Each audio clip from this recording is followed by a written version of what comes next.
Okay, so my name is Nazma Qurban. Yesterday was my last day at Cognism. So 3.5 years ago, I joined the founders of Cognism as the first employee. Since then, we grew the team to 150, opened up multiple offices, even acquired a new company, and grew the revenue from 0 to 8 million. I heard a lot of stories about how the first million is the hardest, and what gets you to 1 million won't get you to 10 million, what gets you to 3 million won't get you to 8 million. And a lot of it is very true. But when I look back at my journey and my experiences, I do feel like there are a few myths potentially. And it could just be something that's been unique to myself and to my experience. But these are things that I wanted to touch on during my presentation today. And I know some of the audience might not agree with me. And my thoughts are aligned to like my own experiences and my journey at Cognism. So feel free to, I guess, share your thoughts in the chat also. So the very first myth is talent isn't scalable. And I feel particularly passionate about this. And the main reason for this is I started Cognism as its first employee as head of sales. I'd never had any experience in, I guess, managing a team. I'd never even hired anyone before, let alone like scale a business or start even a sales process. And for myself, I felt very grateful to have got the opportunity to become head of sales at a startup.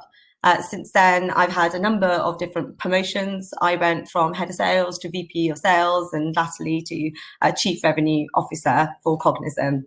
And it's been an incredible experience for myself. And a lot of the times I do get asked this question, like, how did you progress like so quickly? And I also get these questions asked from like CEOs, like, how do you find somebody that is able to like scale? But I did want to touch on the reality of like my experience, which was in my first month at Cognism, my CEO sat me down and told me that there is a very large possibility, probably an inevitability that they would bring in a head of sales, somebody that is doing my role, probably in the next funding round or in a year's time, somebody who's experienced, potentially somebody from a large enterprise to scale the team. And this is possibly going to happen in the following 6 months. And I guess for me, I did think to myself, like, am I going to be able to like scale this business? Or is this just, an impression that people have because startups tend to have people that I experience? But what I focused on at the time was just doing my job, which was generating revenue and making sure that I was able to deliver the deliverables that were asked of me. And so as time progressed, that didn't stop. The conversations never stopped. Every time we got funding, it was the same conversation. I mean, to the extent that my CEO, like, once actually was like showing me profiles that he had sent over. And, the only way that I was able to really lift up and just like keep going was because I was able to just deliver on and basically demonstrate with my results. Now, not everyone is able to do so. And I think that for me, one of the realities of the situation was that I had an amazing mentor. So I really had people that were able to like help me and assist me and like allow me and understand like my skill sets to, I guess, scale up. But this isn't just unique to myself and to myself in the organization. At Cognism, my first SDR, Hector Forward, did such an amazing job. So he came in as my first SDR, he became a BDM. He then was promoted to senior BDM.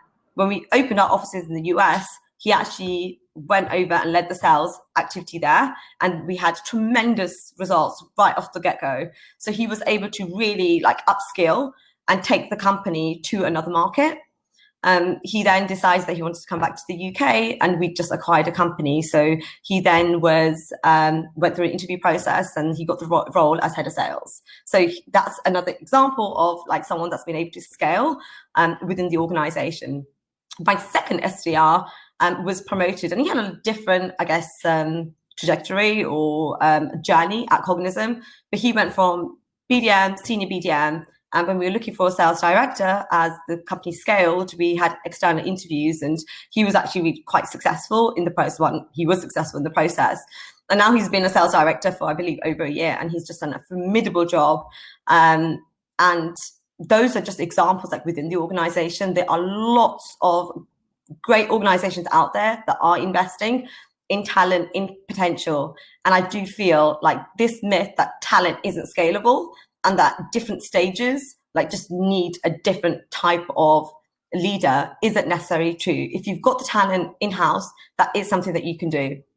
So, I mean, how can you like cultivate, I guess, like a business that is able to allow this?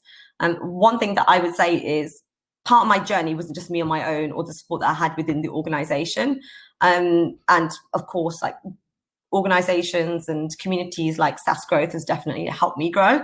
But also the fact that my CEO invested in advisors and mentors. So I had external expertise and I always had somebody to lean on, because I couldn't have done it on my own, and I definitely need that experience to lean on. So if that's something that you want to cultivate, I mean, it's definitely going to be significantly more, I guess, cost effective, and you're really going to be able to have an environment where people are really dedicated because they understand that you are dedicating yourself to their growth. So I would recommend look to hire great potential, great talent that is looking to learn, wants to work in a scale up or startup, and ensure that you have that support that allows them to grow and scale. Myth number 2, consultants are key to scale.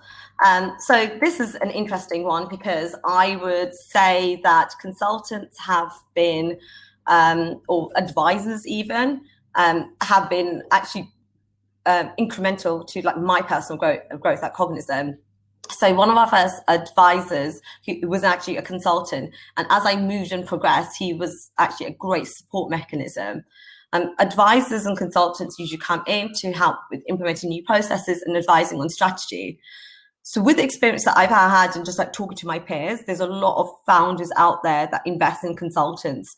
And even now that I've now decided to take a break, take a sabbatical, I've had quite a few people approach me and ask me those questions around, oh, would I be open to like consulting? And when I think about what's worked, and I talk from experience of those same advisors who helped me and helped our business scale, there have been situations where they haven't been able to do that for other organizations. And when I really dig deep and I think about the reasons why, it's because they didn't have an internal team to execute. So it's great having guidance. It's great having somebody who to basically, I guess, direct you on your strategy and implement new processes. But you need a team internally that has the ability to execute. So having consultants is great, but is not going to be the key to success. What is going to be the key to success, as I've spoken about before, and I'm sure lots of people are going to be talking about today, is having like a great team, a team that executes and works hard. And those advisors are going to be able to share their experience, create frameworks and guidance to get you there, but they aren't the key. And it's not going to be a silver bullet that you're going to invest thousands and it's just going to be a success because perhaps they've had that success at other places. You really need to look at investing internally and finding individuals that are able to take those processes, implement them and evolve them as your company evolves. So the third myth is you wing it in the beginning. Processes, tech, and playbooks come after. So as I was preparing for this presentation, and I was just thinking back to when we started Cognism, and a lot of the times when I was speaking to even those that were my clients or people that were in the industry, one of the first questions I ask is, do you have a playbook? And it shocks me. It is actually so surprising that so many businesses are able to get to like $1 million or second round of funding, and yet they do not have a playbook, a process that they can follow. And for myself, I will be completely open and candid with you. I had a playbook from the first week that I started Cognism. I had to make sure that I documented every single part of the process. And as time evolved, we were able to scale and evolve that playbook and all of those processes. So yeah, there's a lot of people out there that are winging it, but I think one of the key drivers to our success as an organization at Cognism was that everything was documented. We had those processes. We had Salesforce when there was just me, one rep. And there's a lot of businesses that are not willing to invest in that technology. For me, I think that there's a lot of resources out there. There's podcasts, there's like books, amazing books like Aaron Ross's book about predictable revenue that you can use all of that knowledge. But if you need to be able to execute, and like a lot of the things that you read aren't necessarily going to be like the reality, and you need to create that own reality yourself. If you want to basically build an organization with talent, then you can absolutely do that. It is not necessary that you have, somebody that has 20 years of experience once you get to Series A or Series B. That you need executors to actually implement any advisory that you do receive. And you shouldn't be winging it. You should be documenting all your processes. You should be investing in tech and playbooks, and all of that will evolve as the company evolves.